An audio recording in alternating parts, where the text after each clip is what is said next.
Here we go, first one. Yep. All right, it's good to have you, dude. It's good to be here, brother. Can't believe I'm your first one. I know, and it's awesome to have you here for a couple of days working. That was cool. It's been a little too long. Yeah, it has. It's always fun to have guest artists around the shop. A little too, yeah. It's Gives a little inspiration sometimes, you know. Sometimes I get lonely working by myself, so it's nice to have somebody to laugh should. at. I'm glad to hear that. That means you're still doing good and you're still going forward. Yeah. We've all seen a lot of amazing artists that got a little too much in their own little circle. And I'm like, I think the reason I'm here doing a guest spot with you and the rest of the time is exactly this. I go, like I said, from the private studio to go to have good old tattoo parlor, not really parlor, but just the environment, working with other artists. Yeah, you missed story that of my spark. life, right? Yeah, like you missed that spark on your own. Yeah, I think from the first time I got my first tattoo, I still have you know how it is. Like you remember the smells and whatever happened, the experience of it. It's especially after that many years. Like yeah, man, I miss it as shit. You know what I mean? Going back to again, well-oiled machine, just the artists, anywhere from exchanging ideas for the artistic part of it to just shooting the shit and fucking with each other and with the clients. This is my life. This is what we do. This is being a tattoo artist for me. You know what I mean? It's like I don't need a reality show. That my life is that reality show. So that's exactly the beauty of, like you said, having guest artists come around and go do it. And this is... Yeah, especially when you get used to working by yourself a little bit. I mean, you've been around really good crews and have people around you and stuff. So after a while, you need that mojo a little bit again. It's you know how it is. At any time in life, there's a time and a place in your career. You talk different. You do different. You as well as I know exactly how that works. It's like, okay, we do big work. We went in a specific direction. That eventually, just like the Japanese master and other people, eventually it made sense to go to a private studio because of, again, the same reason, the ritual that's around it and everything, and it's a little more involved, whether it's the nudity part or whatever, it becoming like that, and the whole, you need a private studio scenario, you and the client and everything goes with it, from the atmosphere, the music, everything around it. Because of where we came from, though, I mean, again, I don't know with you, but at least with me, I'm like, I miss that. I miss doing, walking, whatever it is, just to being in a street shop, parlor, however the fuck you want to call it. You know what I mean? So on that end, it's kind of like, every time you do it, even with one guest artist or something, same way we go to tattoo convention, it's like, it's not the convention, it's the after party. It's get to hang out with their friends. This is, it reminds us of, this is what's awesome. It's why we love what we're doing more than anything, it's like those little things, so. Yeah, it's not so much about the actual going there and working. Like, you could do that at home. It's more about seeing all the other people, learning the new tricks, and seeing the new goodies that they come out with, too. It was always fun. Yeah. That's always good, too. That's a good, it's... I don't know how many people really... I know enough of people that were there, but, I don't know how many, younger, even artists and shit, really, truly grasp how much different this was even 20 years ago. Like the big secret of nobody wanted to tell you this, and the two people that chose to give you seminars, and we just went there information. Even more so, and even nowadays, like you said, it's kind of like, dude, there's so much give and take there. It's so much from hanging out with your friends and having fun with it. And I've said it for a long time, regardless. I was fortunate enough to do just like you, bigger pieces and go in my career in one direction or another, freehand, not freehand. At the end of the day, at least in my opinion, dude, we're tattoo artists. We're very similar people. It doesn't matter what country you do it, doesn't matter if you do a kanji or a back piece or whatever it may be. The reality of your life, the dealing with people, the responsibility of something in the rest of their life, again, from A to Z, the whole 9 yards of it, we're pretty much similar people. Oh, for sure. And we're that's all the artists. beauty of it. That's what I mean. Same with metal bands, you know what I mean? You click with people, with skaters, whatever it may be in the world, and you're like, my life is not that different. Like, you're from Iran, dude. It really makes no difference. It's really at the end of it, your daily routine, someone involved the rest, and that's why it's so cool to click with people. And it's like, it's really, it makes a big difference. At least on my end, I'm people And do you remember the days, too, of standing around the convention, you'd stand over your favorite artists, just stand there for 2 hours, and make them feel creepy. But you'd also pick up all these little tips because people weren't doing seminars at the time. Like you're fortunate, buddy. Yeah, your mom happened to be a pretty big deal. Yeah, but I wasn't paying attention at that. I hear you. Kids will always rebel. Kids will always rebel. Yeah, I'm surprised you even went that route. But yeah, I wasn't as creepy. I was a skinny kid from Israel. Somebody told you that. Well, that's always debatable. Yeah. No, I was just a skinny kid from Israel. Yeah, I had a couple tattoos and long hair, but I was just kind of more lurching. Yeah. It would be more. I don't think I creeped them out. They were more like, dude, like I think they should creep me out more. But yeah, no, it's exactly what you said. And I was like, well, like my first convention was like Dunstable in '95. The same thing. There was a few artists again, including your mom, and people that I just really never met or seen in real life before. You know, Paul Booth that I got to later on. All these people. But it was exactly that. There was a few specifics there. Anywhere from like Bernie Luther that I just stopped in my tracks and just stayed there for a good hour just to stare at him work. Yeah. Or seeing this guy, was it Darren Brassley thing his name was? Or not Darren Brassley, sorry. Darren Rosa. This guy in England that was doing one of the only one in the world doing portraits to that level, at least in Europe back then. And he was going to black and gray portraits and actually putting colors into it. And then, let's be clear, it was brown. There's a few dots of brown into white. Kind of skin, that's as close as the skin tone. Yeah. There wasn't even any red hue or anything.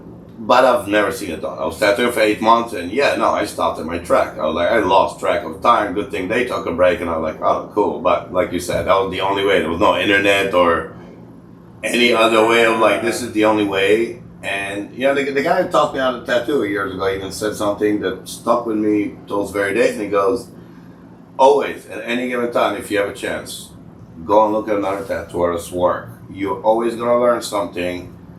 And even from the worst guy, and even if what you learn is what not to do, you're always going to learn something. And that stuck with me.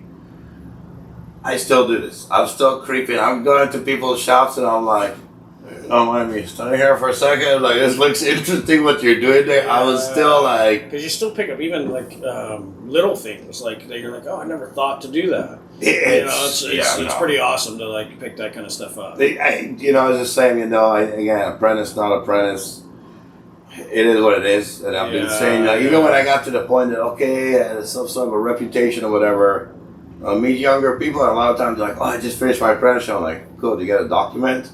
They think I'm fucking with them. And I'm like, dude, I'm still an apprentice. And they're like, what do you mean you're still an apprentice? I'm like, I'm always going to be an apprentice. What do you mean? Like, there's all like, you don't learn it? You're cool for you that you finished. I really don't know what it feels like. Yes. So, there's always more to like, and like you said, it could be an definitely an eye-opening. So. You had a long apprenticeship, too. How long would you say your apprenticeship was? My story is a little more involved in that. Yeah. I guess it is. That's not a simple question for you. So let's take it back, I guess, like your original apprenticeship. How long was that? That's a good question. All in all, I can tell you this. The first 13 years of my tattooing career, I had 11 and a half years of 2 professional apprenticeships. First one, I started late 16, I think, started tattooing at 18. Then I was there, I think, till 21. Then I moved to Florida for a couple of years. I was in 97. Did I move to Florida? From Israel. Yeah, I started tattooing like January 95. Then about 2-3 years later, I moved. And then again, one thing leads to another. And again, to anybody out there think, nothing fell in my fucking lap. I'm sure things had luck turn something to it in how life is and where you are, what you are. Some people it did. Just like I've done my first apprenticeship. At least you appreciate it. Hey, you could have turned into like easy come, easy go, like of course type of deal. We've all met a few people like that before. They kind of fell in their lap. You're like, I've heard you say stuff that I'm like, wow, it's just so far from like you said. I worked so hard to reach it. It's like, you happen to be like, but like you said, a garage full of tattoo equipment. But like you said, you're surrounded by legends. But you're thinking like, dude, I hated it. It was kind of because you grew up in it. Yeah, you always rebel. Like you always rebel against your parents. Yeah. But I started apprenticing young eventually, and the same thing. Like I started since I got my first tattoo, hanging out at the shop, getting more tattoos, showing the person that I really was interested in everything, really going full into it, helping the shop, whatever I could do. A few years later, I get my apprenticeship. Same thing went with the second apprenticeship. You know, I was already working in Florida. I moved to New York because I heard Paul Booth, wasn't even thinking about having somebody there. Still took a year and a half. Still kept getting tattooed by him. Still kept coming and helping the shop. Become more friendly. Like, eventually end up being Paul Booth's first apprentice ever from 2017. So everything, like, I worked towards it in the way I was taught or shown was the correct, however you want to call it, way. But yeah, it ended up basically being like apprentice for that many years. What was the, because I was wondering this the other day, we were tattooing, and I was wondering, what was the tattoo scene like when you started in Israel, what was the tattoo scene like? Like, you know what I mean? Like, how, was there a lot of shops? I'll tell you in a second, but let me just sum it up in literally 3-4 words. You can't call it a scene. There was no scene. All right. There was tattoos in Israel. Whether you got some tourists. Was there magazines there? Yeah, you got the magazines and stuff. No magazines there. No. Did you have to get those mailed to you from? I grew up in Israel. I don't know how many people they have now. I grew up in Israel. There was 4.5 million in the whole country. What you see on news or on TV is different. Yeah, not all Israel is super Orthodox Jewish or something like that. Yeah. But let's be realistic. Yeah, there's a big religious tone, which is another reason why. But they really don't get tattooed, right? There's no, absolutely not. Yeah, I'm not even. There's no way I'm getting buried in a Jewish cemetery. Not that I give a fuck, but no, it's against their religion, everything else. Again, but it's the amount of people that had tattoos. Plus, it's the times too. I mean, it's not the '80s or stuff as far as. It's a little more open, right? There's a couple of bands, a couple of celebrities, whatever it may be. It's moving there. But let's be realistic, dude. You know how it is. We got our first tattoo. We're like, all right, you're going to prison. Like, it was still pretty back on that. So between this... Even bands were just starting to kind of dabble. And only the metal, only the rebellious bands had the tattoo and a half. Exactly. Yeah. But it was something like that, so it was very, very scarce. There was literally, I don't know, 5-6 people in the whole country doing tattoos. Wow. In a few, and again, in the 2 or 3 big cities, of course, nowhere else. Again, I'm sure there was a couple of people doing it at home, but nothing really was available. You wouldn't know about it. If you hung out with the people who wouldn't know about it, it is what it is. But yeah, I couldn't call it a scene. It was more like cliques. It was like, it's like I said, it used to be, if you would see somebody from down the block with a tattoo, you definitely click right away. Because your odds and numbers are not that, you know what I mean? Again, it was what it was. No, I ended up getting tattooed by a guy, but by luck, I was looking for the other dude. It's a guy that just opened actually in the middle of a mall in the middle of Tel Aviv. Don't ask me why, we were there for years. But I heard about him, one thing leads to another, get my first tattoo, and years later, I realized very quick, that guy laced, at that time, was a good, I would say good 10 levels above the rest of the tattoo artists in Israel back then, including the fact that he did have a couple. He would go to Europe and get tattooed and learn more. He did a couple conventions and stuff. He was a little more seasoned. Yeah. And again, I got it by luck and realized it later, but it was what it was.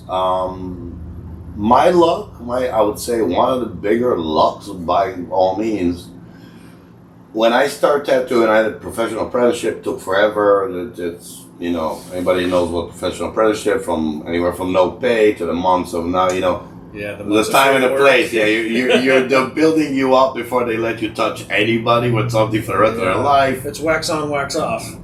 Pretty much. Yeah. Plus, it's wax exactly, and to the extent of if you don't really like this, you're gonna drop. It's like motorcycle club. You know what I mean? There was a routine to it. And it's worth what it was. It learned you to appreciate. If you really wanted it, you went with it, right? Yeah, that makes sense too. But yeah, it was basically that, and behold and behold, I start tattooing, and a few months later, the big boom in Israel hits. This is mid-90s. Big boom don't mean, we have people like sleeps like nowadays. Big boom means a lot of people start getting their one little tattoo. It was like a cool thing, obviously. It was like a hip, cool thing that you can be a cute girl and have it and don't look like, oh, did you do time? You know what I mean? That switch between MTV and whatever the fuck did it, and I just started tattooing. So, dude, I was banging out. That guy was the best in the country, middle of Tel Aviv. He was already doing portraits or something more to it with the tattoos. Sure enough, falls in my lap. 10, 15 little tattoos a day. And for an apprentice, man, that was like, and I did that for about 3 years, and again, got on with it. That gave me a lot. They gave me a lot in my hands, a lot of practice, a lot of stuff. And plus, I had somebody who was a professional apprenticeship, professional studio. Yeah. So it kind of somehow slipped that way, you know what I mean? But yeah, that was a weird one. And then you went to Miami, right? And went to Miami. My boy Ami, Mr. Miami, Ami James. Ami James, right. Yes. Omi. Yeah, Ami came and worked with us in Israel. He's originally from Israel. I don't remember his story exactly. It was going back and forth between that and Miami. Again, because of where our shop was and who the guy was, he came, introduced himself, became friends, and came and worked with us for a few months. I think his wife at the time was with him too. That's why I met him.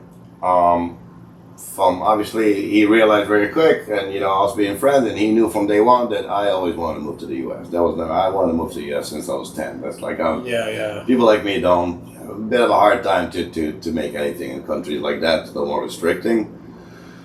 So he realized that. He stayed friend, and then when he went back to Miami a few years later, and the opportunity came, and they had the position. I already told the guy that I was leaving, whatever drama went there, but he basically called me one day and told me the position there, and I was like, all right, give me. It was something fucking nuts. I think I was so ready to leave it. I was like, give me 2 weeks or something like super fast. Like he was like, you sure? And I'm like, yeah, we're good. Like I literally walked to my roommate. I packed my shit. I left. Yeah, no, it was really, and it was long coming. I didn't leave like an asshole, but.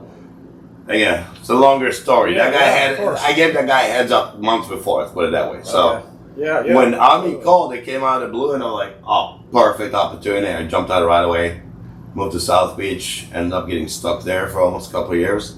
And how did you, so you were probably already aware of Paul Booth's work, right, by that point? You were aware. I was aware, I think we chit-chat about that the other day. You asked something like, who was the first artist that really blew my mind, right? And yeah, like I said, with magazines... And who was that? Virgin, it was Paul. Yeah, no, by all means. But again, like Virgin Records, I think in Israel had like the one magazine, and they just opened. Same thing about mid or early 90s, they finally opened one in Tel Aviv. So the one day you're not working, if you go deep enough there, you would get the One Tattoo magazine. So that's when I start getting a magazine with a few pictures. Yeah.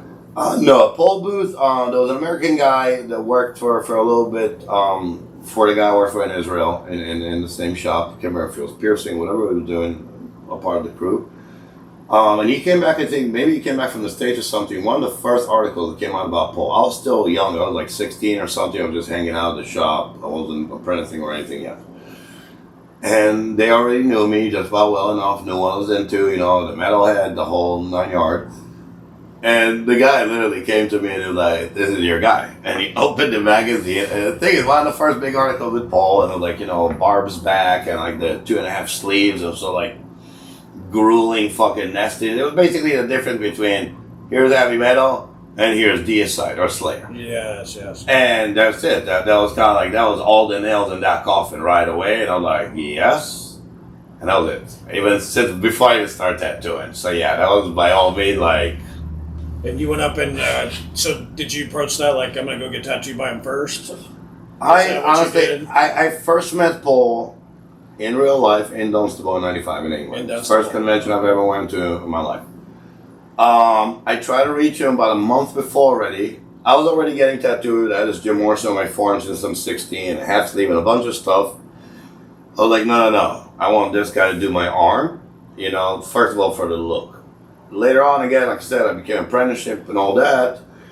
So very soon, the same way that I wanted people to tattoo me, even the guy that did all this arm, the guy who taught me how to work, and I could look at how he worked, and learn from that. Yes. So right away, as soon as I even went in that direction or decided tattooing is what I wanted to do, and it went there, I was like, yes, I would also love to have a spot. It's not as painful. Everything, perfect spot to see somebody like that work. And learn. You can really pay attention to what he's doing. Soak up whatever I can, exactly. We can have a chit chat because it's not my ribs. So I kind of want you to do my arm, but I kind of want to watch what you're doing. Absolutely, but again, that's in my opinion, that's the correct way to do it. I mean, there's still again from the business exchange of it to whatever. You're almost paying for your tuition thing, right? Totally. And it's still up to them, dude. I got tattooed by people that told me to shut the fuck up. I learned to respect that too. You do you. That's fine. But yeah, I was like that from the beginning. I tried to get a hold of him for a good month before that convention to start to sleep already. Didn't happen. I got to see his first seminar ever there and meet him in real life. Stayed in touch with him ever since then. But I told him the same thing, and he was like, "Oh, yeah." He told me back then that, "Oh yeah, I remember hearing the messages, whatever." And I can't remember what it was. They just got a house or something weird like that. Him and his girl back. I really don't remember what it was. Why he couldn't hear it or get back to me.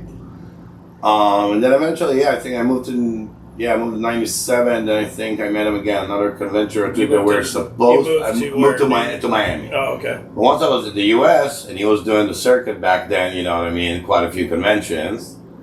Same shit. I chased him a couple conventions. We kept in touch, and then eventually I just flew to New York and got the thing started. But that's history there. Yeah, and then you. Pretty much, cool. yeah. Do you remember Were you? So you said '97. So did you go to the '98 tattoo tour? In the South, U.S. tattoo tour? The tattoo tour, 1998, Miami. Of course. Do you remember that convention? Yes. I can fill up a 5-hour podcast on that convention. Yeah. That was I was 19. Were you there? Yeah, I went there too. Really? Yeah, me and my best friend Vinny were both there. We were both 19, and that was the first convention outside of California I ever went to. But I remember being in Miami South Beach and going down there and partying, and seeing everybody there. Talking about, I literally landed in Miami. It was already insane that I suddenly knew 30 tattoo artists that even worked around us at Tattoos by Lou and the other places in Florida. And before you know it, a few months later, Tattoo Tour comes to Eden Rock or whatever. Yeah. It was the Eden Rock. Yes, sir. I got the poster in the bathroom there, dude. Dude, that was a few months after I get to Miami, and suddenly the best of the world is coming to my fucking town for a weekend. Yeah, that was like insanity. I won't even go story, not story again. Yes, a million story because the impact was insane. And again, we're talking Europeans. I went to Paul Booth's room and said hello while he's tattooing Chris Barnes. I met guys just for the first. It went on and on and on. Like I said, you named them. The crazy thing. That's really similar to my story as well. Like with that. Really? Yeah. Because I got to meet everybody all of a sudden. I think I even did a day there under a Tattoos by Lou booth. Oh, nice. I didn't do anything. I didn't care. It was not even it was just I want to go around. I wanted And I wasn't working. I'd only been tattooing a couple months at that time, so it was pretty wild to go see all those people. Here's it's totally off topic, but here's really in reality the biggest take in life for me for that convention. I met a lot of people at that convention. Again, this is not internet time, and there was a handful of us, so I knew a good handful to know from the magazine who you are, what you are. And when we talked earlier, I met a lot of people on the notion that I'm a nobody tattoo artist, you're another tattoo artist. We click, we don't click, but you know what I mean? On that level, you can be nice to me or you can be a rock star about it and forget that you're only tattooing and not inventing the wheel. Let me tell you, there's a handful of people that were cool with me then on a complete face value to Lior, not Liorcifer. Yeah. As the story goes, years later, I'm in magazines, I'm Paul Booth's apprentice, suddenly everybody wants to be your friend. And all these people suddenly are smiling and shaking my hands. And dude, for the rest of my life, I can quote to you the names of the few people that went and be friends with me on that level. And it was nice to me later on to know where everybody stands. Yes. I totally remember the few people dude, you're a friend of mine ever since then on the value that we know we just do this. Yes. There's nothing here, not because of money or fame or anything external.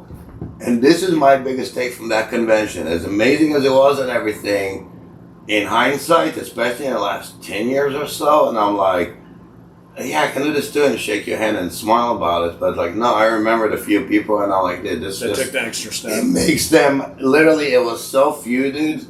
It makes them giants among like, and we're not talking about Joe Schmoes too. We're talking about people that had all the reason to be dicks and famous about it, and I still wouldn't give them shit because they deserve it. Do you think there's it was amazing. Yeah, it's really. Yeah, that's. And do you think there's like because there is a weird thing with conventions, right? I think as all artists we know this. Like some people are really good at interacting with everyone very well, and sometimes it's really hard when you're trying to work, right? It's a give and take. All. It's a give and take because I know I've made that mistake of being maybe short with somebody, but you're sitting there trying to freehand a tattoo and you're like, and you're trying to put your 100% into this person that's in your chair, and you want to give 100% to the person that wants to talk to you. Yeah. But it's hard because you're like, well, this guy's paying me right now. It's a weird give and take at a convention because I know some people that can handle it no problem. Me, I get like some high anxiety sometimes. Like people like Bob Terrell, he'll stop and talk to everybody. I've never, you know what I mean? Like, which is again, it's a give and take of what. That's what I mean. Yeah. It's like it's whatever works for you. That's fine. That's why I'm like, at least nobody judge or like there is the if right they're or wrong kind of in there, the middle of something or like that. Look, in my opinion, I have an issue for the other end too. Like you said, that Bob Stop, like that's amazing, dude. But there's a time and a place for everything. Everything, yeah. And what I'm saying is, if I was in your chair, dude. You better shut the fuck up. Unless you can tattoo me while we're doing this. You know what I mean? I want all eyes on me. I'll tell you what. I can't remember who it was. It was someone, I think, from some media outlet or something years ago that said something along the line when our fusion started. I think we were in Europe somewhere. He said something about this or about tattoos, whatever it was. He said something along the lines of like another convention, skulls and eyeballs, but the subject matter, the kind of tattoos you see, another dragon, another this. I look at him and I'm like, you realize a convention is like a live show. You don't see a band going on stage and being like, we're going to perform something we've never tried before. Yeah! That's a great point. You know what I mean? So, and again, don't get me wrong, that dumb obviously didn't get it and he's long gone. But it was one of those that, when you're at a convention, like you said, it took me a long time too. There's two ends to it. You're a tattooist, of course you always want to give your best. Sometimes what you thought were your best got compromised by something that later on kind of hurts you. It is what it is, and that's why the same way Jim Morrison on my forum, that fucker used to go on stage with his back to the crowd. There's a time and a place of what you're willing to deal with. And then he started unzipping his fly and he got comfortable. There's some bands that never tour, to some people that never do. Hey, you do whatever you're comfortable with. Yeah. I've learned to appreciate it the same way that as we get older and people are like, you still go to shows. I'm like, dude, the band is older than me. They have really comfortable beds. Let me tell you, if those fuckers are doing what it is and they want to go on stage, yes, I'll be on the other end of it. And I think convention work in the same weird way. It is what it is. It's definitely not for everybody. There's definitely a show part there. And that's something I remind people. If you want too much of a... You forget about that part. Look, I went, like I told you, Dunstable 95, Bugs tattoos me in England, right? I'll find the first time I get tattooed by an outsider that I made an appointment, I was stoked. Bugs is amazing too for people who don't know. Incredible artist, yes.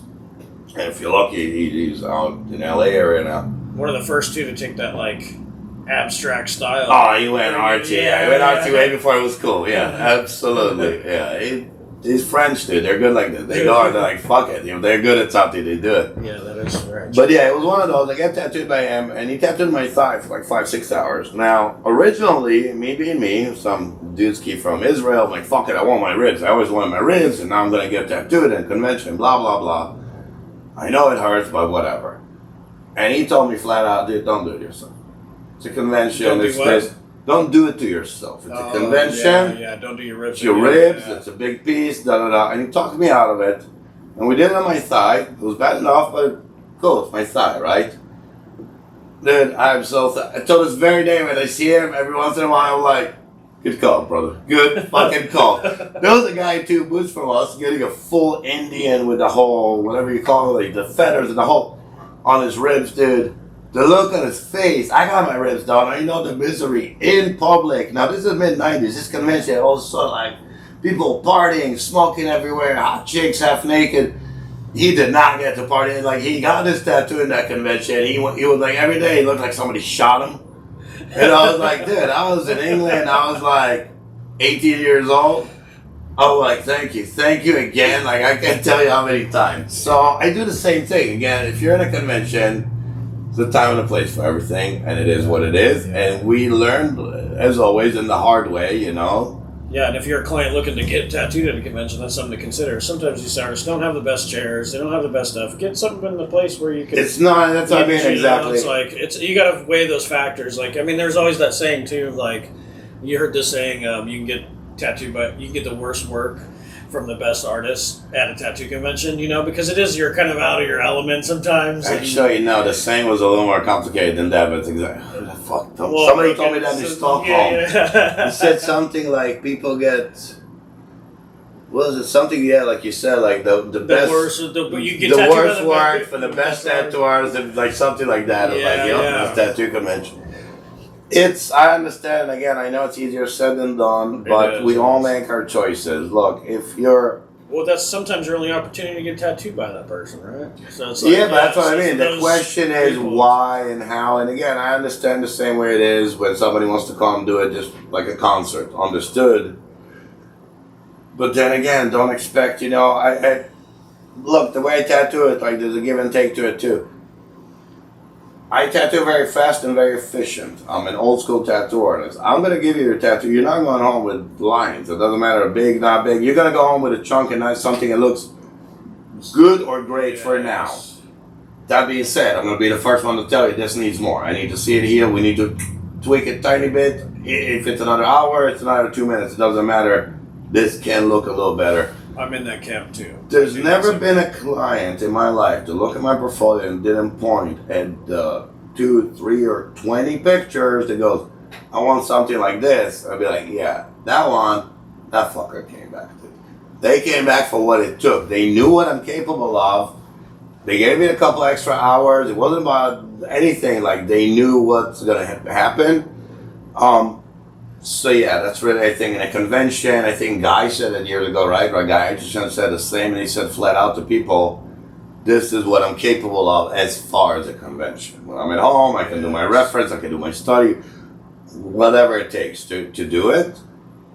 And for me, again, just like I told that guy, dude, it's a live show. It's for what it is, again, like, you might hang out with your rock star and have a beer later, dude. That doesn't mean the guy goes home and every night he's hanging out with fans having beers. So like, there's a time, this is the time for this. I remember that Miami convention, just because you said the guy thing and about Guy, and I remember meeting him for the first time there, and I'm like 19, and of course I want to get tattooed by him. He's a fucking rock star.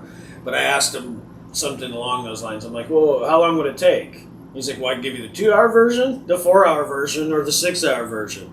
And I walked away from that like, oh, so you can put a little more effort into it. And sometimes people don't realize that when you're doing a sleeve or something, you're like, I've been saying you come back for one more. I know it's filled up, but if you come back for one more, it gives I've been saying this for years exactly in different words, but it's exactly what you said. It's like, look, you're going to get what you pay for on one end or another.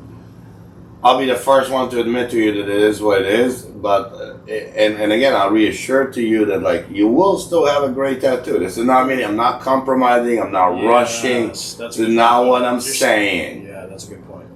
This is what I mean by being efficient. Look, dude, if you're the person who wants to drop insane amount of money, like 20 or 30 grand for a tattoo at the size of a pack of smokes, they look insane and going to be in Guinness World Record, whatever the bells and whistles, dude. Maybe it just come with a signature from a guy you like from a TV show. I don't care. The specific clients for specific things. Yes. As a tattoo artist, dude, again, I'm a little more old school. I've learned from tattooists. I've learned from people that it's a trade. We're fortunate that we got the trade to that level of artistic level, but still a trade. That being said, there's blood, sweat, and tears involved here. There's the pain, the money, whatever it is. So my job, as far as I'm concerned, is to give you the best result at any given time. But again, yeah, if you give me the chance, I know I'm capable of more. I'd love to push it, but like you're not my sketchbook, dude. I'm not gonna charge you for me sitting for 4 hours scratching it around. Again, it is what it is. You know, this is the business I built again, just like you, because we do big stuff. Same thing. I'm trying to be a little more like there's whatever factors go to it. Yeah, but have you ever seen that Instagram page? It's like a meme page called "If Tattoos Were Food."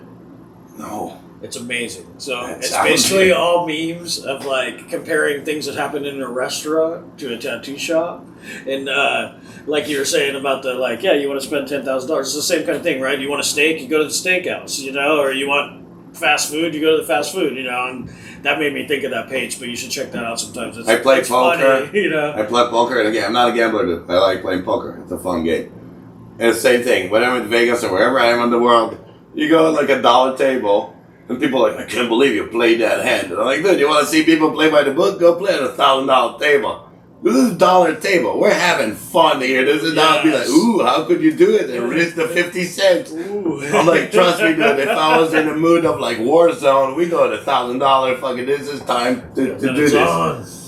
So yeah, it is what it is. But I've learned exactly that. It's like this for me being an efficient tattooer. It's like I'm not gonna force you to do one thing or another.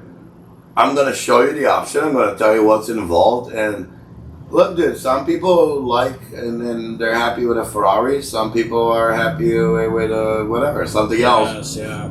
I had an experience. I was guesting in New York a few years ago, and a guy came to see me, a really cool client of mine. I did his whole stomach before. I'm doing his whole leg now.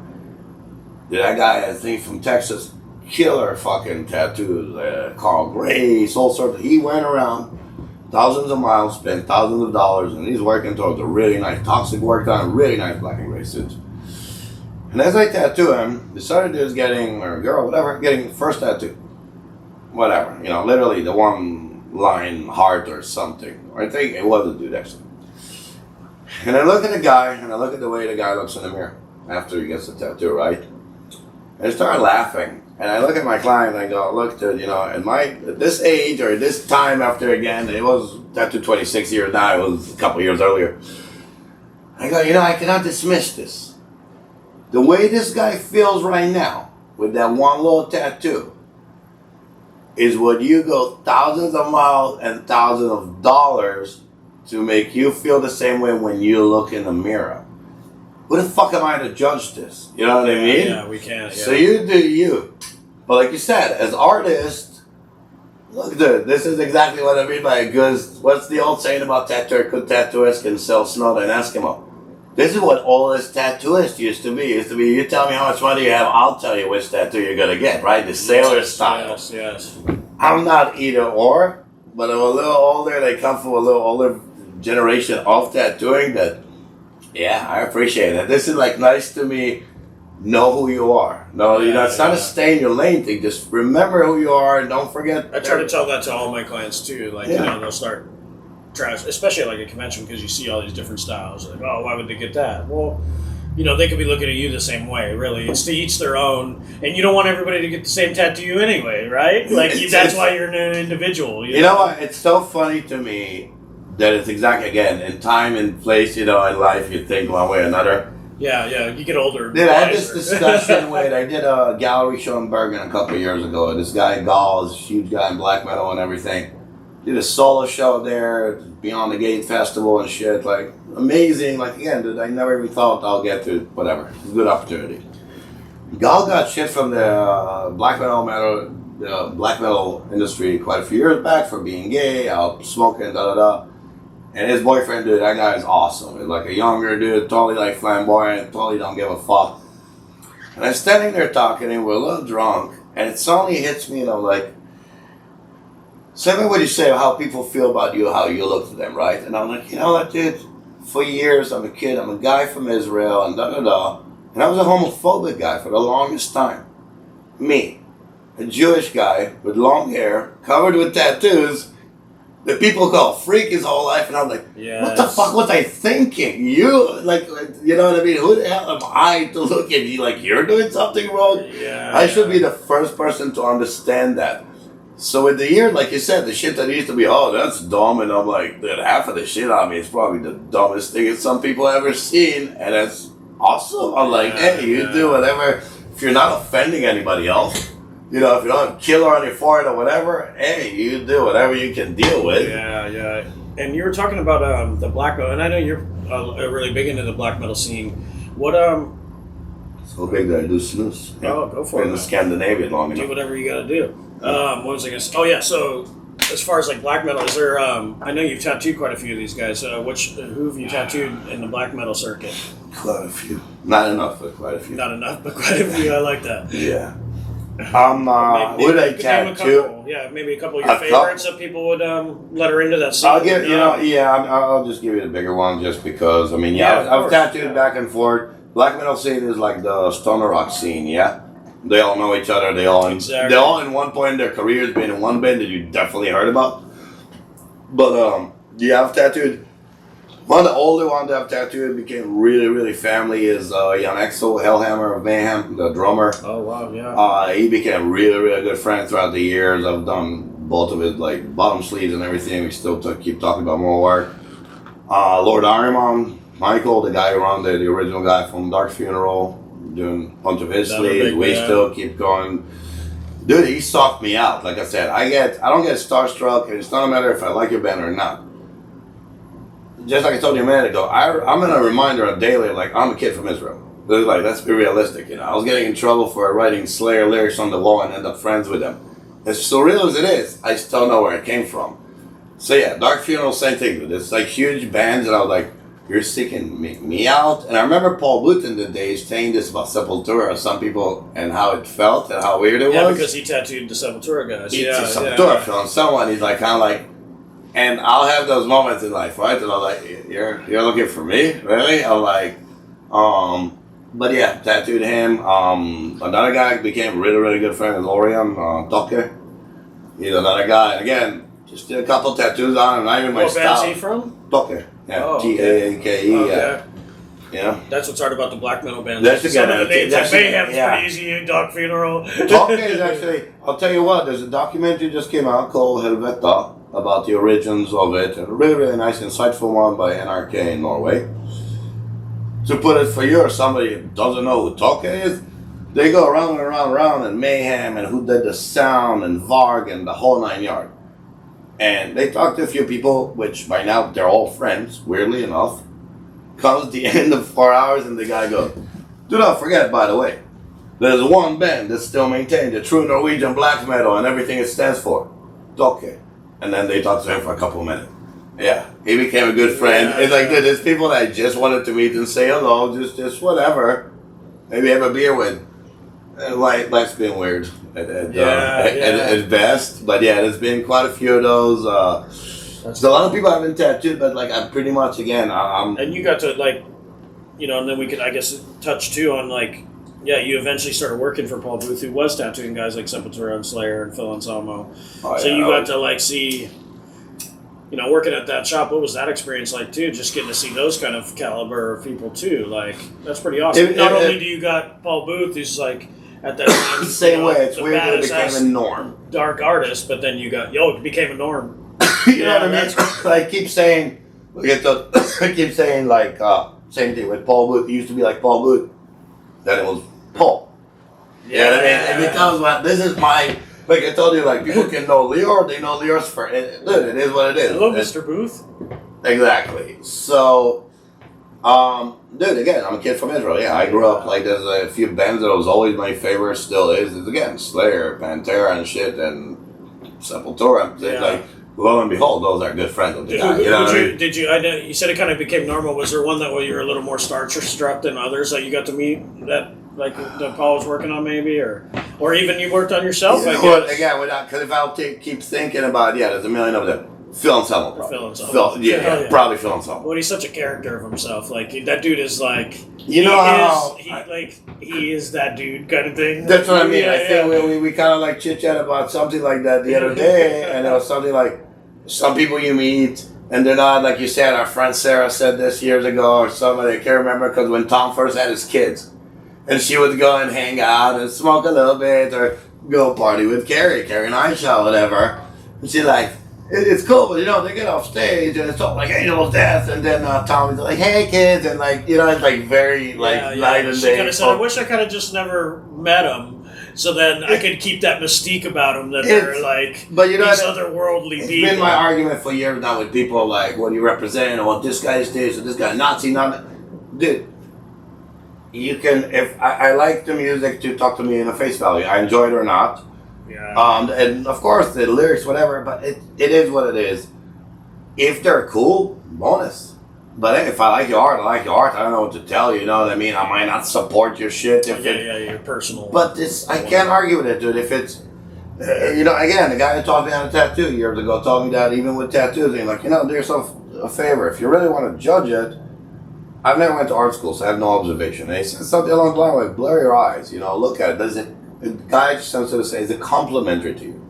Let your mind judge it on a matter of negative, positive, or the flow of it, the same way we look at stuff in the mirror or flip it. Let your brain just tell you, forget about what it is.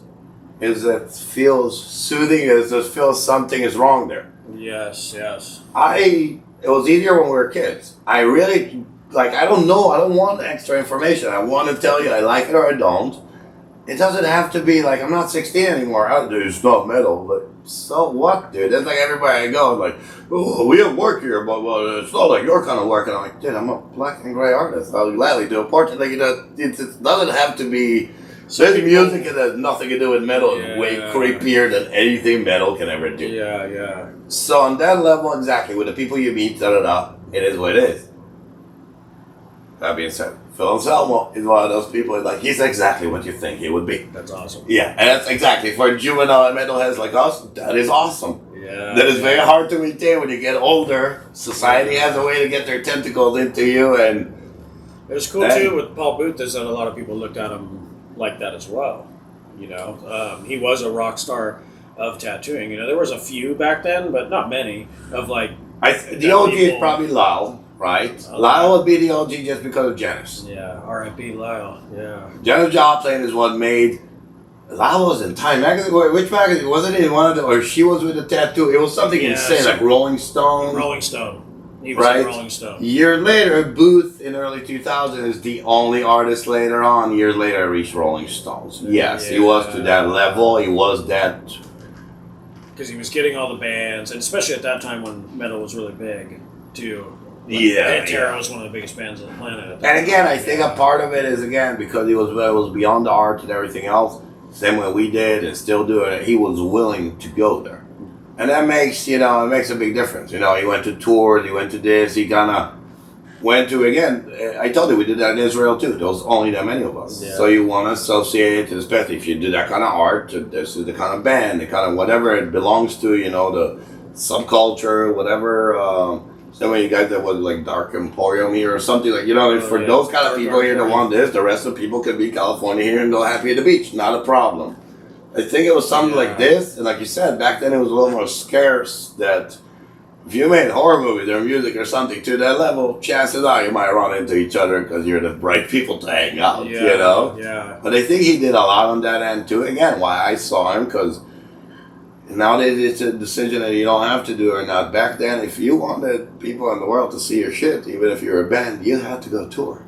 It was not like you could have sit at home and just put it on YouTube for people to see, Make it out more. So I think a lot of them did it the same way again. You see Slayer did. The last day the Slayer toured, they toured like half a year at a time. And it does a lot for what makes them. Paul Booth was really, touring a lot at that time. Because it was only I think it was him, Philip Lou, in some extent, Bernie Luther, but it was like you said, it was literally just a handful. Yeah. The rest of them, good luck. So what did you you get to Paul Booth's shop, you're his apprentice, or you start working now there, and because I feel like you're just as much to have helped build that scene around that shop, just as much as Paul or anybody else that worked there, and what did you love about working for him? Getting there and those first few years, what was your favorite parts about being there? Wasn't because you got the atmosphere, the music, the art of it. I'll leave it at that. That sadly again, which is the reason why we left at the end. like a lot of good bands that we love, were like, at the beginning it was really good, right? Like the first few albums were amazing. When I got to Paul, like I told you, I've chased him since pretty much mid-90s. I get to work for him. I didn't go as an apprentice again. I get to work for him a few days and get more days and everything else. But he realized it, dude. I'm the one. I'll offer you a hand to. He realized, I'm like, no, I'm willing to go apprentice. I'm willing to throw everything out the door and learn what you have to if you're willing to. And it clicked like that. And I became shifted to be an apprentice. What I loved about it was everything that I thought it would be and then some. Nice. You know. Yeah. Look, when I finally got to get tattooed by Paul, I went with my girl at the time from Miami, and we went to New York for a few days, and he tattooed me for a couple of days.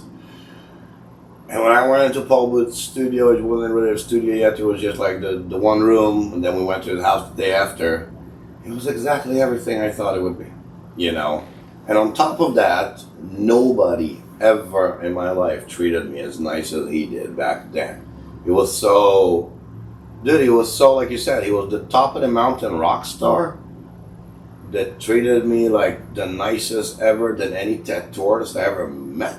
You know what I mean? There was no competition, there was no attitude. There was him kind of like thanking me, and I'm like, dude, I waited, like, I worked around tattoo artists for years. I never let anyone put a dot on this arm for 6 years. I almost fainted, and he was like, dude, you waited for 6 years. It was one of those things.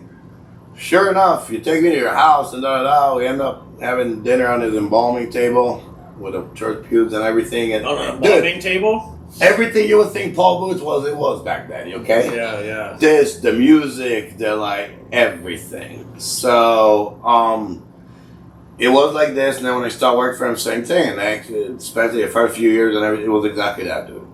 Come, you only have to be here for your appointments. Like, the way everything ran was just like, what? Like, this is just way too good.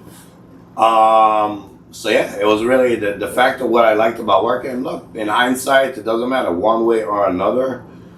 He has elevated my art, my tattooing, my everything, my life in general to a different point and different look of things, you know.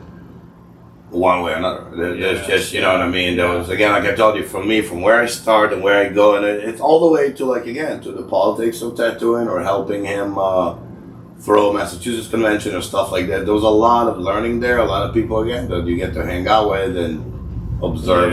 Yeah. He was definitely, him and Guy are really responsible for definitely changing the tattoo industry.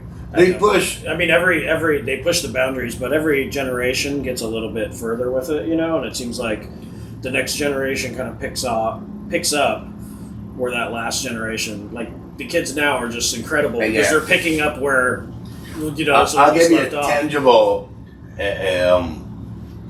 tangible idea of exactly for anybody out there that doesn't realize to what level they broke the boundaries. Before I started tattooing, again, I have a portrait on me since I'm 16. I've been watching that guy work for years, fine line and all, doing portraits. And portraits were done, you know, a couple lines, do a gray line, blood line, then shaded, okay? Because it's portrait, less is more. But you don't want the outline in the wrong place or right, you know how that works. And then I see the guy tattooing one of Paul Booth's designs or something, I remember, and I remember asking him, how come you don't gray line this? It's still meant to look like a photorealistic thing or whatever. And he basically told me to shut the fuck up, this is just how it's done. You know, old school tattooers, like this is a tattoo, blah, blah, blah, 1, 2, 3, outline, the whole. Yeah. Fast forward, 97, I'm finally in New York, finally Paul Booth, again, we're freezing our ass and the studio's not ready yet, so he's just gonna gray line me, we'll tattoo you tomorrow. And he does my forearm, dude, and he gray lined me. And I go, fuck it, I knew it! But I've never seen anyone has the balls to fucking do it and go from there. This is how innovative Guy and Paul were. They broke some rules that are given for people now, like, of course you can do this. Guy broke the rules of, like, stop even calling this liner and shader. Yes. This is the level of how he treated them like paintbrushes. Exactly, it's a round brush or a filigree that, like, it did, but this is what I mean. We saw this happening, For people now, they're like, oh no, I want this or that or this. The same way that Philip Blue came in early 2000 to Mary Bart's convention and Paul Booth's convention in Massachusetts, and pulled out a 47 mag that he made and made the tube himself and cut it in the middle, and he just did a back piece, and they're like, this is those kind of people. He they're used like, that goddamn thing on me. I was like, what the? He's like, look at this. Yeah. Oh, geez, shovel. you're gonna put that, shovel much? You're gonna put that thing on me? Oh, In you, yeah. in you.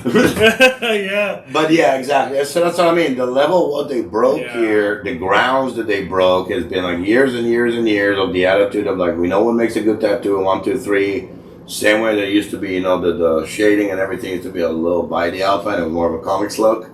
And Paul Booth comes in like, why? The gray's supposed to start from here? Yes. Why are we doing this? I talked to Jack Rudy one time, and he mentioned that he's like, we were always doing roses and portraits and stuff, but we never thought, like, we were always doing portraits, but, when we tattoo a rose, we'd outline it and fill it. But we never thought to, like, treat it just like a portrait. No, God forbid. The rose needs to look like a rose tattoo. Yes. That's what it was. When he's like, that changed everything, like, it when he started seeing people do that, like, oh, that's what we could do, And I do remember my mom doing some stuff like that, too, because she was doing, like, a lot of that black and gray portrait stuff in a different Your mom way. broke a lot of ground with color. And she did, yeah. And even black and gray stuff, because I remember it was still kind of like, a little different style of black and gray, and she got to see, like, Mark Mahoney and Jack Rudy and all those guys doing it, and that's what she kind of took it to another little step, and then it was like, oh, okay, like, we didn't know that was possible, and then the color too. No. Like, I think that's what I mean. You see it now so available, right? With the color, and people think it's a new thing with a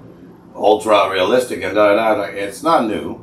It's not. I've seen the French guys do it from early '90s. I've seen your mom. Tintin and those guys were doing it for very. Oh, and adult people do the first convention. Your mom was there. She was working on this piece that I've seen in the magazine before.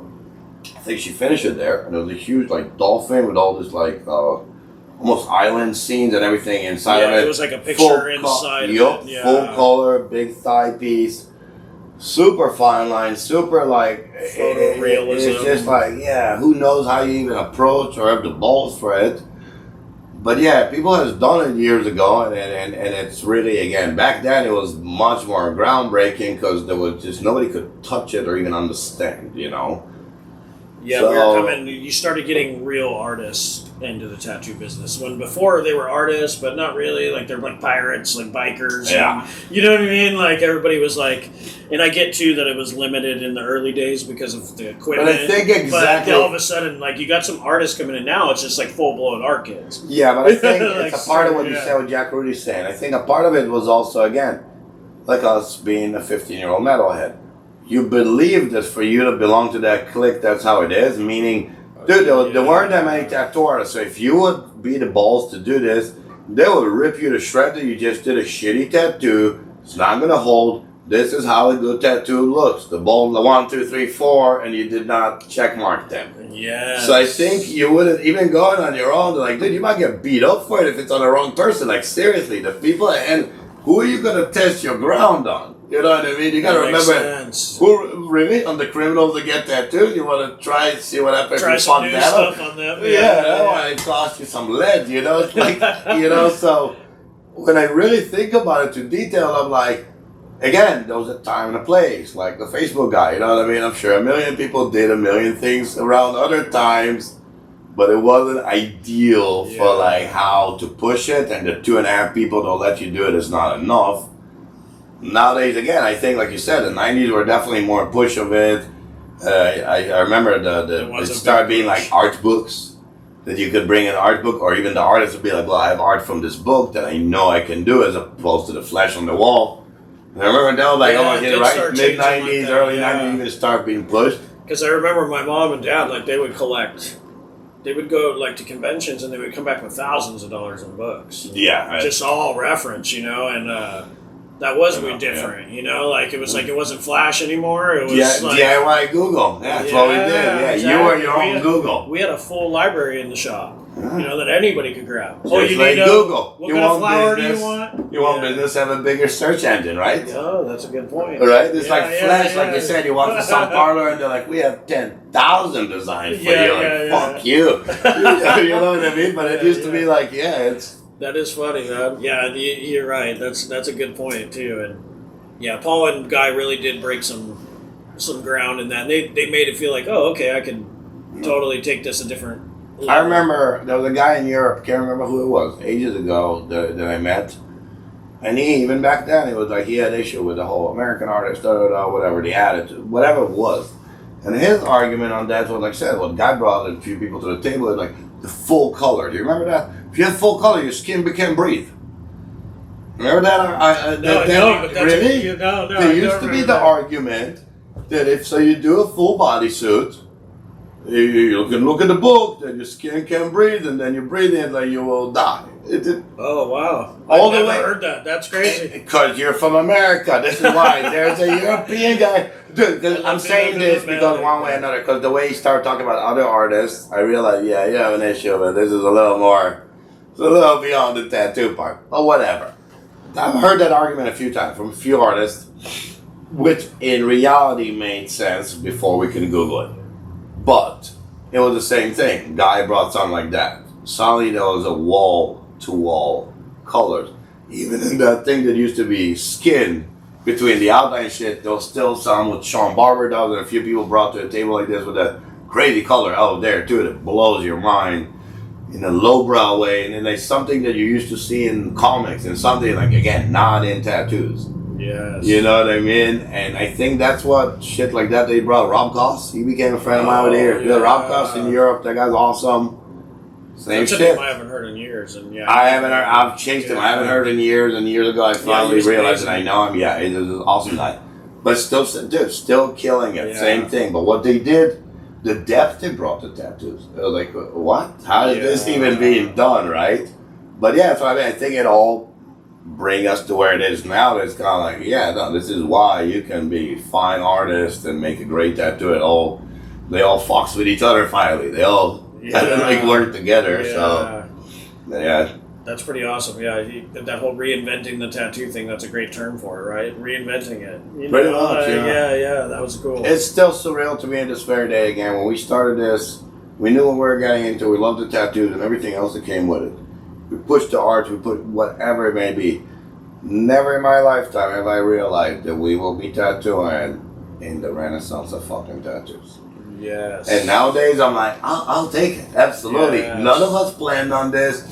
No TV, no anything. We're like, we'll do this. Well, at least we'll get to do my art and get my money and still smoke my weed. Nobody give me shit.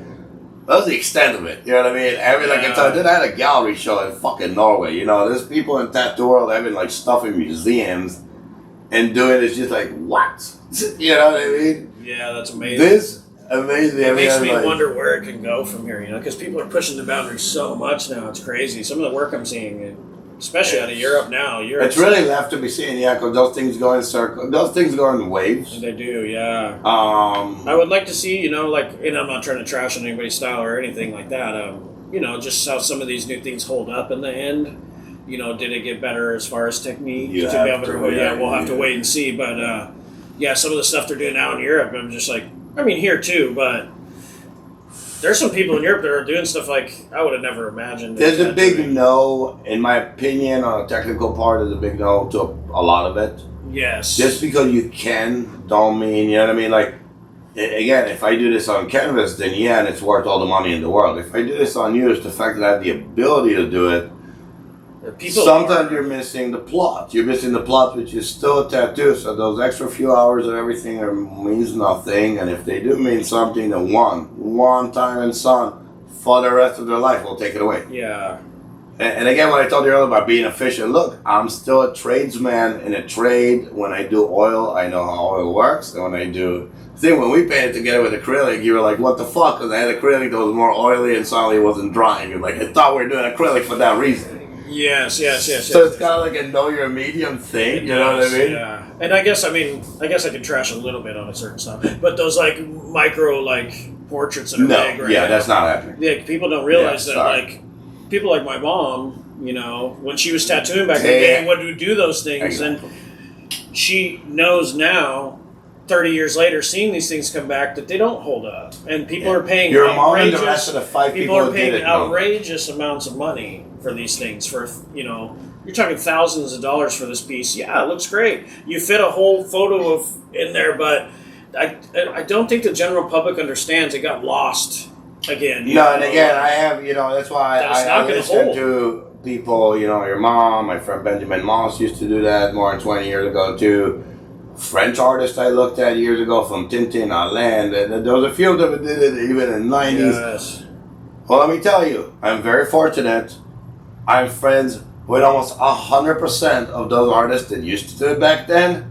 And I can tell you that 100% of them has learned that it's not going to last. Yeah, they've all adjusted evolved. They've all reinvented it. And they're like, we need some outside, we need some black. We need some black, we need room for it to spread, age. It is what it is, and again, look, that's why the argument here is this one problem. If you live in a generation that's okay to put $1 million for the account of being going viral, even for a month or 1 year, and they're happy with it, knowing that it'll be shit later, then whose fault is it now? You know what I mean? My big issue with really all this, because again, it's going away. If you don't believe me, I've been living in New York City for 20 years. I've been seeing Anil Gupta's tattoos for 20 years that I've seen in magazines. Exactly what you thought happened. Plain and simple, you know what I mean? Again, all the power to everybody. I could never go that artistic, but tattoo-wise, no.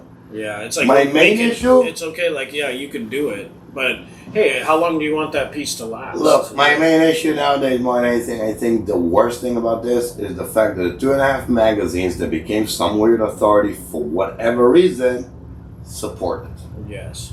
It used to be, like, oh, if you want to hear about professional doctors, you go to Doctor Magazine. You don't pick up a thing to go like, oh, this guy parades a piece of shit tattoo, like because he knows it'll sell his magazine. This is no, dude. I think a big cause of it too is just obviously it's like a trendiness thing, but it's more of like an Instagram, like this. I tattoo for the photo. Yeah. I don't tattoo for the longevity of the piece. I'm tattooing for that instant photo, for Insta famous Instagram, and that's what they're going for, you know. And it's like beyond that, I don't care, you know. Like it's like even just with all the filters and everything too. It's like that tattoo doesn't look like that, you know, and it just doesn't get expressed that much, you know. When we learn tattooing, they say like one of the things they always teach you is kind of like, okay, always think what it's going to look like in 10 years. Same thing. I was talking to someone the other day. I'm like, look, when I reach my point in 10 years, it's kind of like, but I can't judge because 10 years ago I started, right? When I reached the point at 20 years tattooing, it was an eye opener. It was like, fuck, man. Now I can firsthand see what my tattoo is. I was tattooing for 10 years, and now it's 10 years later, and reevaluate everything. What worked, what didn't work, something again that people don't understand about the Instagram, and trust me, I have to remind myself that daily, even though I know it from my own tattoos and other people. This black and gray and stuff, it actually sink into it later. And the way it moves later, okay? And once again, I've kind of heard it, not heard it, the whole, it's got to be smooth, it's got to be da-da-da-da. When Paul tattooed me, he was the first guy ever to admit to something that was already forming in my head that kind of like, this is the way it looks to me. And he said just that. See this, what I did on you here and there? In a year or two, wait till you see where that, like, it's going to tighten itself basically to a spot. And if I did a good job enough and left enough negative space or whatever, or the design, that the flow of it, so your weight fluctuates, whatever it is, we're still good. I've seen it firsthand. I've seen it on my own tattoo stuff. And this is more, my guideline is like, okay, stop beating yourself on the artistic, like, yes, this would have been lovely to be able to do this too, but this is actually what makes the tattoo. Like I said earlier, that this guy Bugs that tattooed me, he did a piece the other day that blew my mind. It was really like the whole sleeve, fully cubist, fully colored, like a piece that would be in a ditty gallery, museum, full on fine art, blah, blah, blah. It was a badass tattoo. It had enough black, enough flow, enough everything. It looked killer as a Japanese bodysuit that was tailored to look like. You know what I mean? It was like dead on with his own elements, with his own tweak of the colors. But you could see that even if the lighter colors will fade, like, he had the thought that, again, Guy since good at breaking that up, of what will happen. Like, think about that. Of like, okay, even if everything fades, maybe if your outline is strong enough, your composition still makes a killer tattoo. It still makes a killer tribal tattoo. Doesn't matter, like, the base the first to it, right? time I heard something about that too, like what you're saying with Paul, is when I got tattooed by him as well. I was 19 and got tattooed by him, and he's like, "This will look about right in like 2 months." And I was like, "Well, it takes like 2 weeks to heal." And he's like, "No, to really for a black and gray to settle in, it's like a month and a half or 2. That's when it really looks more true, It's even as you age more, it looks better. But for it to really settle and the type of work he was doing, it did take. See, I'm a sucker for this kind of look. I'm like, people always ask me, again, nowadays with the inks, with this, with that, and like I said, it's even harder to judge because you should go out there and see tattoos in real life and not, because in Instagram with the filter, it all looks like fucking, it doesn't look natural. But like, totally. But, with black and gray, man, I love seeing tattoos being tattoos. Yes. You know what I mean? If you're an older dude and you're this and that, and like you're battle scarred and your life, your wrinkles, what makes you who you are there. You have a tattoo like you're a 15-year-old just got a tattoo for the first time, like wow, like what are you doing? I liked that thing that Mike Cole was doing for a little bit, the tattoos in the wild. He like started this whole hashtag tattoos in the wild. It was just like natural tattoos, and I thought that was such a genius thing. Like, here's tattoos in the wild in their natural habitat, without all the filters and everything. I thought that was great. Even better was the artist that would still tag that, but then run their thing through filters. Like, so it's a picture outside, but then they still ran all the filters through it. It's like tattoo in the wild hashtag, and it's like, no, you still did exactly what he was trying to say not to do. Funny you say that. I forgot about that. I've seen a lot of people do exactly that. Yeah, it was hilarious. I always say, like, half of the people that post those memes have no idea what that meme means, huh? Yeah. Like, they're like, oh, this sounds good. I saw specific people I know that, like, still filtered it, but outside. Way over your head. You're like, oh, you're right. Or like, you are who we're talking about. You're like, sorry, I didn't put your name there. But yeah. It's hilarious. Hey, that must be nice. No, but that's your ignorance is bliss. Tattoos in the wild. I've seen exactly like camera, not camera. That's what I mean. I can't really judge my shit more than that's why I like traveling. I like seeing shit in real life in general, the convention. See how it ages and everything. Pretty I've much, adjusted a lot over the years. Obviously, I did a bunch of crap work in the beginning, and once you start seeing how it goes, like you're like, oh, all right. I really wish when I worked with you, because most people maybe don't even know this, but we worked together for like a year flat in New York City. I moved out there and worked for Paul as well when he was on the new show. Guess too, so I can't I can never remember. I'm like, I remember there was a few weeks here, like I said, a convention or something, and then you worked with us for a year. I wish in that space, I don't regret any of it, and I had such a great time there. But things were so hectic with the new shop and like working every day on the new shop that in that year I never even really got a chance to learn. In that whole year, I never got to do any of the fun like art fusion things or any of that. And that was like one thing, like I missed that part of like my main reason of going there was to soak up and learn, and I really didn't get it. And I don't blame you. It took me years after that to still recognize the things that I was making mistakes then, and I'm like, obviously we're always learning. We talked about we'll never stop apprenticing. I think any artist that kind of just gives, you can see these people that just give up. Yep. This is where I'm at. This is my ceiling. No, absolutely. This is my ceiling. This is where we're at. This is like that. That's not going there. Yeah, and that was my one thing is like I really wish I would have got that opportunity more, but just the circumstances of the timing of why I worked there. It was exactly the timing, because it's like you asked earlier how I feel when I worked for Paul and this, and I was like, the early days. It's not in the early days or not. Again, I've been with Paul for almost 7 years in that shop. You came just about, I wouldn't say when it started, I don't remember exactly in connection where it was. In a nutshell, that whole new shop, whether it was before, after, and whatever the fuck happened there, was definitely the fucking last straw and a half on that, Yes. And it got pushed to that too. Nobody wanted to do anything, but life is life. Yeah. And like I said, it spun out of control. When I guest spot, there was a spark.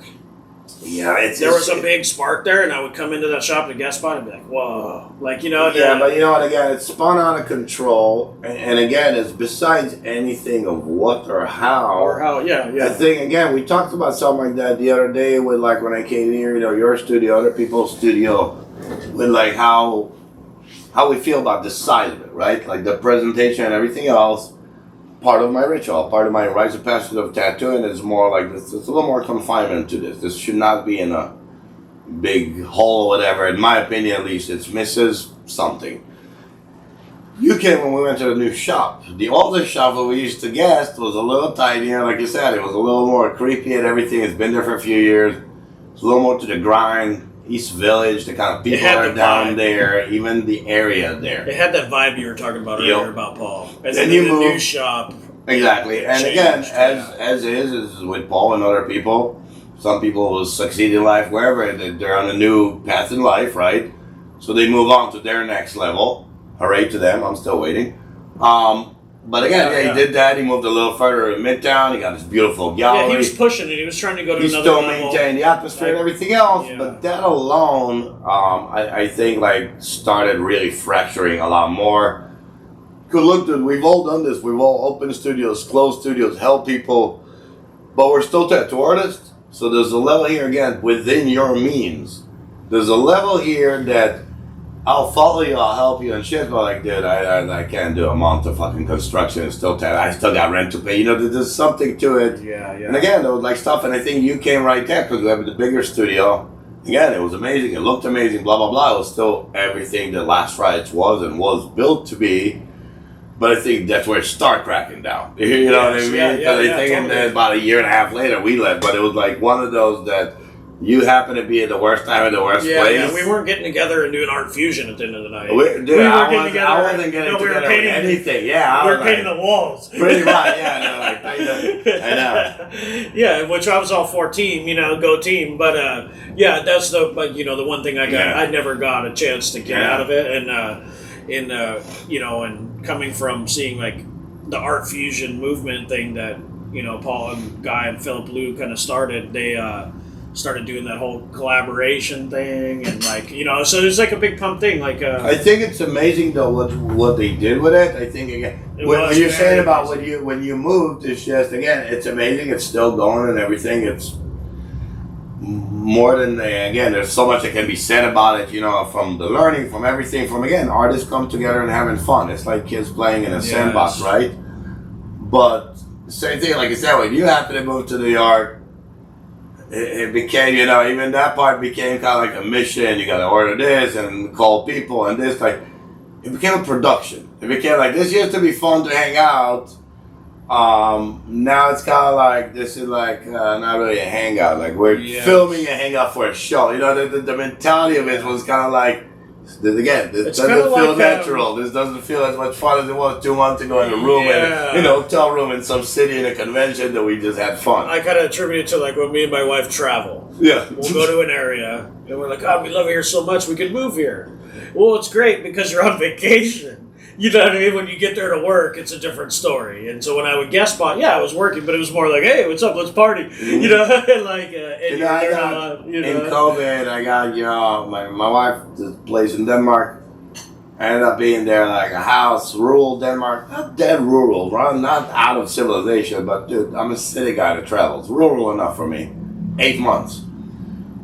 And my whole notion of it is very simple. And in one sentence, exactly what you said. It's beautiful to have a cabin in the woods.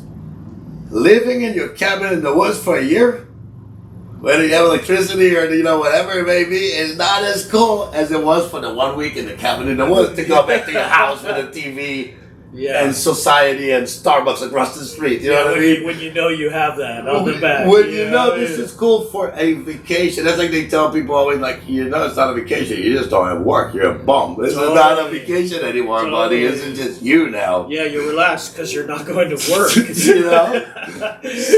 there's and exactly the way I live my life, like you said, why am I here? Why am I there? This is apparently the way I live. I can use the balance. This is lovely if I have a place, one place or another to put all my shit at. But this is nice. I can do both. I'm like not too far from the airport, not too far for something. I can rent a car, you know what I mean? And you guys have it nice in Cali too. It's all within reach, right? Like an hour here. Yes, it is. Beautiful, but it's all like on vacation. Yeah, it's all, dude. It looks lovely. But I hate Florida with a passion, dude. I've lived there for 2 years. It felt like vacation every day. You went to work and everything, and it's still like, This is weird. This is just weird. Why am I at work? I see everybody else having fun. Yeah. This is what it is. It's just weird. But hey, again, who are some of your like favorite artists right now? Like, I know you got some from the past, Paul Booth, stuff like that. Like maybe even a. It's hard. It's honestly hard to say. Who's my artist? The few artists have been on my radar here and there. What was it? Dimitri Samoin was. I don't know how to say that name. Yeah. The samurai dude. I'm pretty sure I met him a couple of times too, so now it's too late to even ask.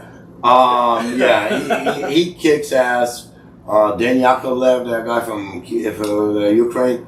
There's a few of them again that stand out to me because, like, dude, not only you're artistically fucking insane, but I can see through it. It's a beautiful tattoo. This is really, it's gonna last. It's gonna last. It's like it stands exactly the few things of what makes it.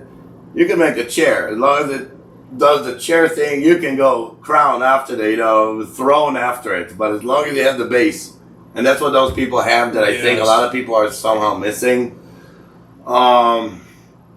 It depends. Like I said, I think what about a black and gray dude?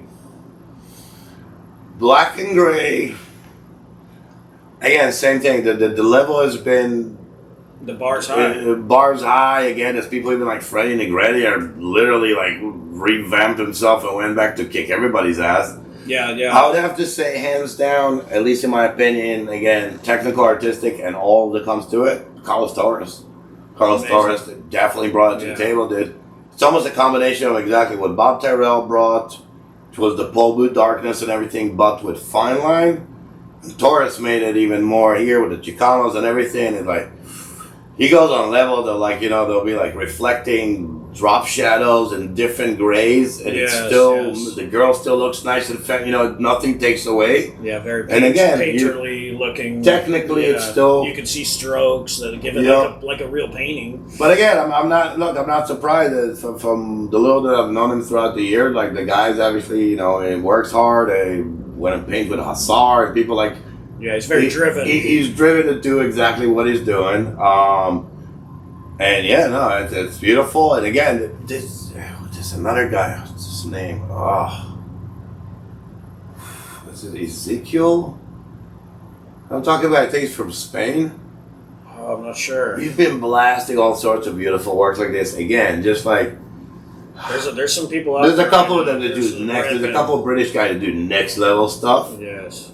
I'm a little iffy of how it even holds some of it a little too dark and everything, but other than that, it's honestly hard to tell because I'm not gonna lie to you. Every place I go, any person I go to, they're like, "Oh, have you seen this?" And everybody has 5 of them on his radar. Usually, I haven't heard about any. Yeah, that is wild, right? The business. I don't know, the community is so big now. I was going to say business, but community sounds better. And then the community's so big now, the tattoo community. Like it used to be, you knew pretty much everybody. There's maybe like some of the lower level ones, but you knew mostly. Yeah, you didn't have to be a genius to remember the 50 names. Yeah, now it is like crazy. And you also have to remember like people go by like, it's not needle names anymore, they're Instagram names, which is a new thing, so it's like, oh, do you know so-and-so? It's like, oh, no, like, and then they say their name, you're like, oh, yeah, I do know that guy, but... Some of them have different accounts, and my friend Phil Kyle, for me, is Phil Kyle too, for years already, because it became like, oh, you're like Prince, you shall be known as the symbol. You're just going to be the symbol now. Yeah, there's so many now. No, You're right. Look, like you said, overall, like I see a lot of shit. I travel enough. I've seen those European guys before. It was cool on Instagram too. I've seen it firsthand. Eastern Europe I'm not surprised. Yeah. It's not really like we remember what's what. It's like Boris Vallejo and people they learn how to do art to a different level. Like our friend Robert Hernandez, they learned in Poland. It's like there's a semi-Nazi thing going, but dude. Those guys can draw it with the veins and all, not just the shape of your body. Yeah. Different understanding. Talking about somebody who took tattooing to another level. That's Robert Hernandez is so. I think in the community, he's very people know what's up. But outside the community, I think Robert is possibly one of. I wouldn't say last, but I think one of the later people who really brought something as extreme as Paul and Guy. Yes. I can't remember, even though it's been 20 years ago. I don't think any other person, maybe one more. brought something that new extreme thing, maybe Buena Vista is something. He seems to be one of the most.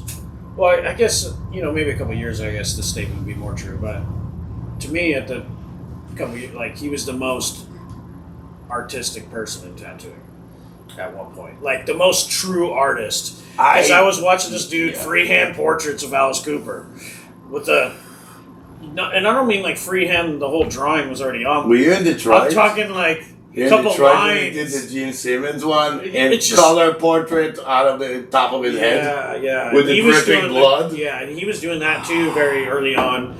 But just to see him progress too, I always thought that maybe, he was the first example of wow, this is another level, of that dude's mind. Yeah. That dude's mind is... my friend Benjamin Moss always says that we're kind of we travel in Chernobyl, dude. I'm pretty sure Chernobyl had something to do with it. With Robert. It's at this point, I'm pretty sure we should just go to Chernobyl for a week and see if we can soak up some of what Robert got as a kid from Chernobyl that made him Robert Hernandez.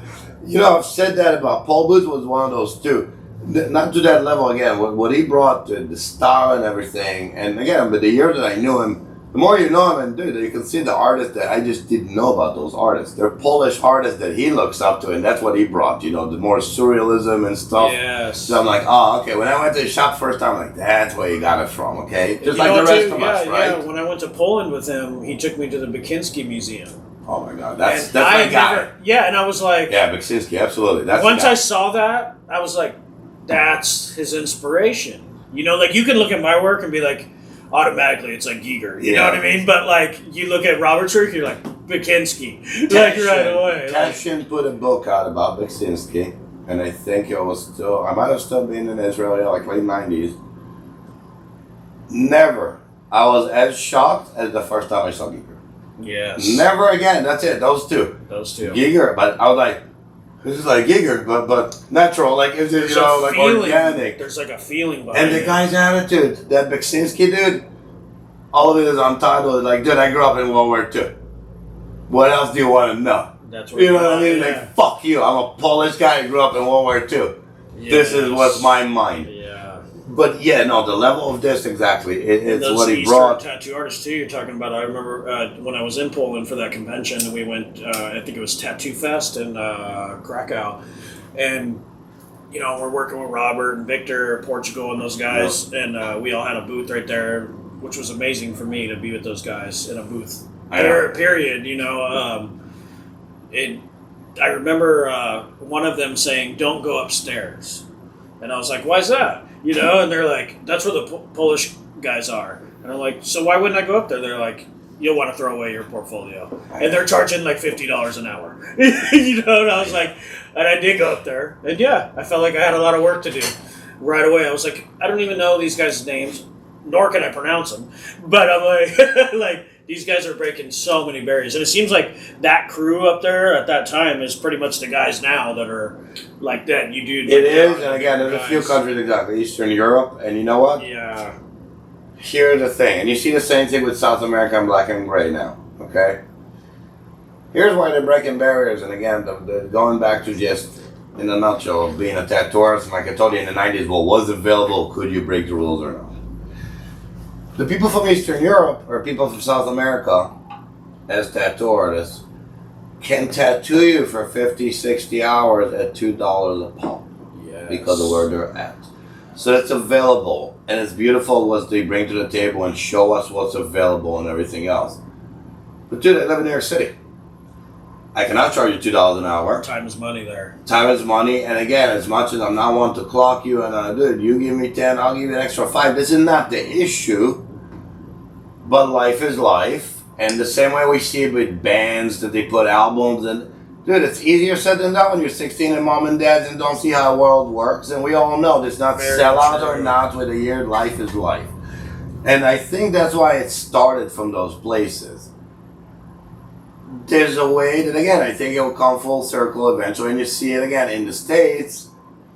Nico Hurtado is actually a good example, and I don't think he ever really even analyzed it like this. Maybe he did. I haven't seen him a bit. Nico Hurtado, what he does is exactly this, right?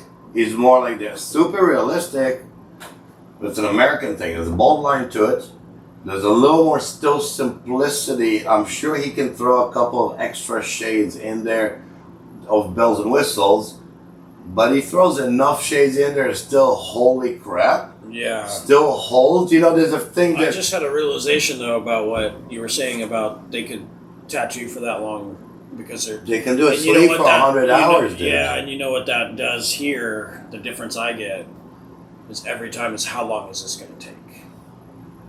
How long is this tattoo going to take? Yeah, you know, and it's like, and for my clients to know that I don't hold them to every minute of how much either, you know, and everybody that I ever talk to and tell them how much I charge in the tattoo world, they're like, you should be charging more, you know, but you do get that pressure here in the States. If people are like, yeah, time is money, but also that limits my creativity. You know, you start to go, well, fuck, okay, this dude is already hounding me about the time before we started, so obviously there's a money problem here. That part is going to sacrifice a little in the tattoo because you got me worried about how long it's going to take and now how good it's going to be. You know, and I just had that realization. Exactly. People always go like, oh, what happened if you won the lottery? Like, awesome, I can tattoo for free. This will be so nice. I can, like, your commitment will be like, sit the fuck down and let me do what I want to do. Everything right there, dude. But yeah, look, that's what I meant earlier by saying it's a trade and saying a lot of like, yeah, you can call me a tattooist, call whatever the fuck you want. We are who we are, we do what we do, and as far as I'm concerned, and again, I'm speaking more as somebody that gets tattooed and knows what it feels like to me when I'm in your chair, right? I've gone to the world and got the best of the best to do work on me, and let me tell you, I like my souvenir stuff with my friends better now. It is what it is. Me too. And it's a bonus if one of those dudes happens to be your friend. Look, everything you just said goes back down to exactly what you said earlier, the guy told you. Do you want the $200 version? The $400? The only answer to that is, dude, how long is it going to take me? I can do this in 10 hours. I can put you in fucking Mona Lisa for 30 hours. You know, it's like, you tell me, you want a Porsche? Yeah. You won't want no break in a week. One thing I noticed, too, the difference of, like, American and European artists, like, is there is a different level there in Europe, and I really believe there is because of where we live. Like, and when you walk around Europe, it's beautiful. You know what I mean? Like, the buildings are carved. Some of Europe, but yeah, some of it, obviously. But, you know, you walk through these major cities there, like, you know, and it's beautifully carved. There's statues and ornate things everywhere that just get your mind. It's artsy. Everything's, like, built around art. Yeah. And here, everything's fucking square. You know what I mean? Everything's built square in America. The fucking cars aren't that interesting. You know what I mean? Everything. It's like, you know, and over there, it's like, oh, you want a Ferrari? But it might not last 5 years, but hey, fucking look at some beauty. I think that's as history is, right? This is what, you know, like I said, it's a give and take of what's what. On the artistic level, exactly. People always ask, oh, you travel, you this. I'm like, dude, I'm an artist. Everything I see, my life is inspiration. So, like, of course, I want to be exposed to it. Like you said, like to have the feeling, what that made me even feel, that arch and everything falls into it. I can make you feel this in your tattoo, whatever. Yeah, it's very inspiring. It's very, like you said, very artistic. And yes, you can definitely see the artist bringing that to the table. I can tell you from somebody that came originally from there and still do back and forth all the time. When I think about it, yes, you're correct. But what this side brought to the table is what makes a good tattoo. Oh, the boldness. I used only like... I think that was just traditional. I've used a lot more fine line and stuff in Europe because that was the thing, you know what I mean? Then I come here like 5 rounds, you know, whatever, and that's the thing. That's what makes the Americana. That's what makes that tattoo. But look, if you really want to go down history and break down what makes what, and again, go in like what makes a good tattoo, at the end of the day, this is what we brought to the table. Like it or hate it, we might not be, like you said, we're a little more efficient. Oh, yeah. We're a little more aggressive. If you can meld the two, then you're perfect, right? So it's all good. This is what I told you. Nico Hurtado does exactly this, you know what I mean? Even Victor Portugal, dude. Yeah, it's lovely and fine line, and you can boo-hoo all you want because you're an amazing artist, but that's some bald-ass calligraphy line holding that fucker, dude. Yeah. And again, we did it before, then came Guy, and people would be like, oh, no, you can calligraphy this line even more. The line alone looks artistic. Yeah. You know what I mean? Filigree that thing. Wait a minute. You can do 3 different line levels of boldness and then a color line to the background? That's what they were doing. I think that's a lot of it. And again, I think you see the Philip Bluth spent many times in America and Europe. Talking about bold, you know. You can see even Robert, right? Yeah. You can see them merge with a few people that care to put those two together. But yeah, technically you're correct. Artistically, yeah, they're very artistic, and that's what they have around them. Yeah, it's trippy. I kind of realized that one day, and I thought that was such a weird kind of thing, like to think about. Yeah. But it's insanity again. Where does this end, right? Dude, I wanted to kill myself years ago just realizing Giger drew the alien as if it's in front of him when I was born. So what the fuck am I even trying here? Like, where am I going with this? You know what I mean? I like this, you know, do it. Yeah. I'm enjoying it as it is. And yeah, some of those people, they stand apart. So thinking about, like, you know, you personally, where do you go from here? I know right now you are trying to move back to New York, and it's awesome. Yes. So you're going to what? You're going to find a new studio, and that's the mission right now? We're going to make it happen this year, 2021. What's your studio called? Infernum.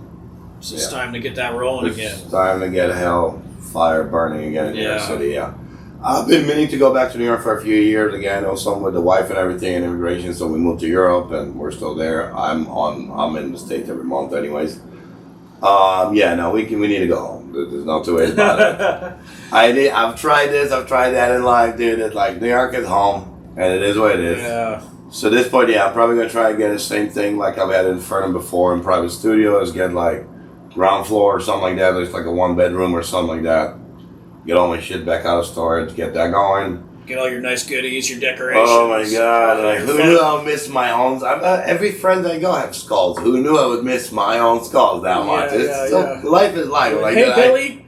Exactly. I'll be the first one, like I said earlier, to make fun of people, and that became me. So hey, it is what it is. South Park in your blood. Yep. But yeah, no, it's basically the idea. Right now, I'm at the end of 3 weeks on the road between Wyoming and Santa Cruz. I'm going to shoot back to New York now, realize what to do with all this. Yeah, where did you guest spotted at Ink Spot, right? Ink Spot. Yeah, which is our, which is our rest in peace friend, Jack from Wyoming. Jack Wyoming, rest in peace, buddy. That's his sister's shop. That's his sister's shop. I was staying with his, with Jen, with his ex, and everything, his kid. Yeah, I'm glad you went over there. That's cool, man. I love it. I'm one of those immigrants that knows why I'm here. Like I said, at this point in life, I know to look in the mirror, and I'm like, I go to Wyoming, I feel more American the day I got my passports. This makes sense to me, and I'm like, this is awesome, and those people are great. I've known them for many years. You've known them for years. I know they shoot down here once in a while. But yeah, no, for me, especially, again, the balance thing, like, I love living in New York. This is home. Because they can keep doing this. That's what I love about. What's crazy, you said I'm an immigrant and this and that, and it's so wild to hear somebody so proud of, with all the complaining going on in the world right now about privileged people that already lived here, their whole life and were born here. It's awesome to hear like immigrants that are like, fuck yeah, I got my passport. I fucking love it here. Dude. Grass, you know what I mean? Like that's grass so always cool. greener, right? That's all it is to it. Greener. Grass always greener. That's it, right there. Of course, you've traveled the world, so you know. I immigrated from a place I was born not by choice and didn't like, and worked very hard and a lot of money and time and shit that I did to build a home in a place that, dude, I land from the plane. I want to kiss the ground. I don't know what to tell you. It makes sense to me. This is not better, right, wrong. This is who I am. I'm from blah blah blah, and this is where I belong. That's all there's to it. Yes, if this is all you know, of course you have no, like, this is what you think is better. Or even never traveled outside of, like, you think this, you think that. Again, dude, you do you. That's fine. Yes. Whatever makes sense. But I love to hear that. That's just cool. It makes me respect it more, too, when I hear people every time I come here, I'm like, dude, it was the same. COVID happens. Still happening, I guess. I grew up in Israel. Second generation of people who lasted World War II. Do you want me to shed a tear for the world for gaining 40 pounds and watching all of Netflix? Really? You feel locked up? I have a friend in Fed. You want to talk to him about being locked up? Netflix and chill, bro. Dude, we all go through it. I'm not a happy person. Like, I'm miserable as everybody else, but chill the fuck out. Like, seriously.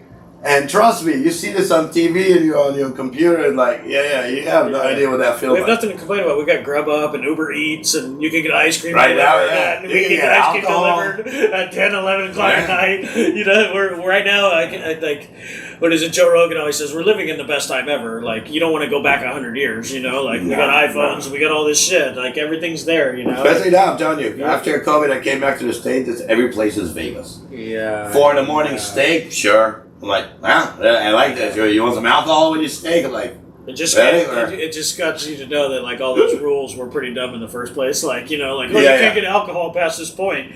Well, why not? Why can't I get it delivered? Well, you know, what are the reasonings behind it? That's funny, dude. Yeah, I'm looking forward, man, to seeing what you kind of do now and where it goes from here, man. Because, you know, we worked together a couple times. I've guest spotted all your shops at Triple Asian Tattoo with Tim and Tim Kern and Dan Marshall, you know, the Marsh.